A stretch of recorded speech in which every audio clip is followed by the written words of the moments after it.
ম্যাচের আগেই ফলাফল ফাঁস। সাকিবের এন্টিগুয়া নাকি সেন্ট কিটস? সিপিএল 2025-এর প্রথম ম্যাচে জিতবে কে? ভবিষ্যৎবাণী করল জ্যোতিষী বিড়াল।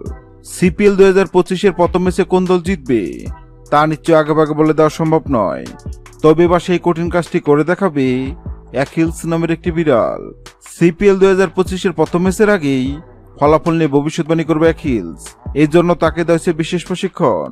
2010 বিশ্বকাপ অক্টোপাস পলের কথা নিশ্চয় মনে আছে অনেকের। একের পর এক চমকপ্রদ ভবিষ্যৎবাণী করে দক্ষিণ আফ্রিকা বিশ্বকাপে ভিন্ন এক রোমাঞ্চ ছড়িয়েছিল পল।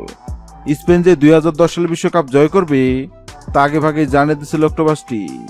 সুখবর সিপিএল 2025-এও আছে। সিপিএল 2025-এ জ্বর তুলতে প্রস্তুত সাদা রঙের বিড়ালটি। দবদবে সাদা নীল চোখের বিড়ালটি নাম অ্যাকিলস।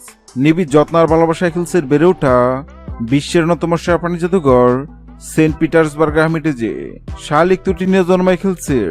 সৃষ্টিকর্তা তাকে দেননি শোনার ক্ষমতা, তবে আছে তীব্রমান শক্তি।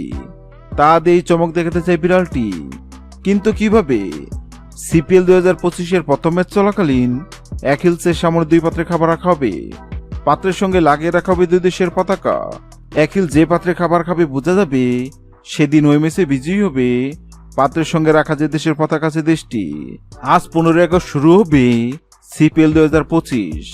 সিপিএল 2025-এর প্রথম ম্যাচে কোন দল জিতবে? সেক্ষেত্রে অ্যাকিলস না গ্রুয়ালের সামনে এন্টিগুয়া ও সেন্ট কিটস নামক 2 পাত্রে খাবার রাখা হয়। অবাক করার বিষয় হলো সবাই ভেবে নিছিল বিড়ালটি তো সেন্ট কিটস নামক পাত্রে খাবার খাবে, কেননা সেন্ট কিটস অনেক শক্তিশালী দল এবং সবাই ধরে নিচ্ছে সিপিএল এর প্রথম ম্যাচ জিতবে সেন্ট কিটস। কিন্তু সবার ধারণা ভুল প্রমাণ করে অ্যাকিলস নগরিয়ালটি এন্টিগুয়া নামক পাত্র থেকে খাবার খায়। অ্যাকিলস নগরিয়ালের মন কাণ্ডে অবাক হয়েছেন অনেকেই, কেন বর্তমানে এন্টিগুয়া দুর্দান্ত ফর্মে আছে।